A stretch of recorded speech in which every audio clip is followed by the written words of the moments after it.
സാങ്കേതികമായി ആ വിധി അംഗീകരിക്കുന്നു. പക്ഷേ ഒരു കാലത്തും മനസാക്ഷിയുടെ കോടതിയിൽ ഈ ഇന്നലെ വന്ന വിധി അംഗീകരിച്ചു കൊടുക്കാൻ സാധിക്കില്ല. എന്നെ കൊണ്ട് സാധിക്കില്ല അംഗീകരിക്കാൻ. അതിനി എന്ത് കേസ് വന്നാലും ശരി ഞാൻ തുറന്നു പറയാണ്.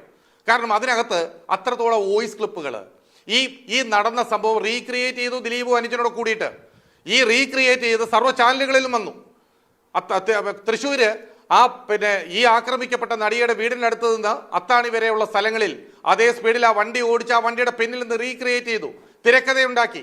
ആ തിരക്കഥയുടെ മുഴുവൻ രൂപങ്ങളും അതിൽ നിന്ന് എടുത്തു. പൾസർ സുനിയെ അറിയാമെന്ന് അറിഞ്ഞുകൂടാ എന്ന് ആദ്യം പറഞ്ഞെങ്കിലും പൾസർ സുനിയെ അറിയാമെന്ന് പോലീസ് തെളിയിച്ചു. പൾസർ സുനി ദിലീപിന്റെ ലൊക്കേഷനുകളെല്ലാം എവിടേക്കാണെന്നുള്ള കാര്യം, എൻ്റെ ടവർ ലൊക്കേഷൻ ഉൾപ്പെടെയുള്ള കാര്യങ്ങൾ കൊടുത്തു. ഇത് പോലീസിന് അറിയുന്നതിനേക്കാളും കൂടുതൽ സിനിമയുള്ള ഞങ്ങൾക്കൊക്കെ അറിയാവുന്ന ഈ കാര്യം. ഇന്നലെ ദിലീപിനെ സർവാത്മന സ്വാഗതം ചെയ്തൊരു മനുഷ്യനുണ്ടല്ലോ തിരുവനന്തപുരത്ത്, സുരേഷ് കുമാർ, പഴയ നിർമ്മാതാവ്, നടി മേനകയുടെ ഭർത്താവ്. നടി മേനകയെ 6 മണിക്കൂറോളം എറണാകുളം പട്ടണത്തിലെടുത്ത് ചുറ്റിച്ചവരാണ് ഈ പൾസർ സുനി. എന്നിട്ട് ഇപ്പോൾ അദ്ദേഹം പറയാണ് സത്യമേവ ജയതയെന്ന്. ഇത് എന്ത് കാലമാണെന്ന് അറിയാൻ പാടില്ല. ആർക്ക് വേണ്ടിയാണ് ഇവരൊക്കെ ഈ വിടുപണി ചെയ്യുന്നത്? ഈ ഒരു നടന് വേണ്ടിയിട്ടോ?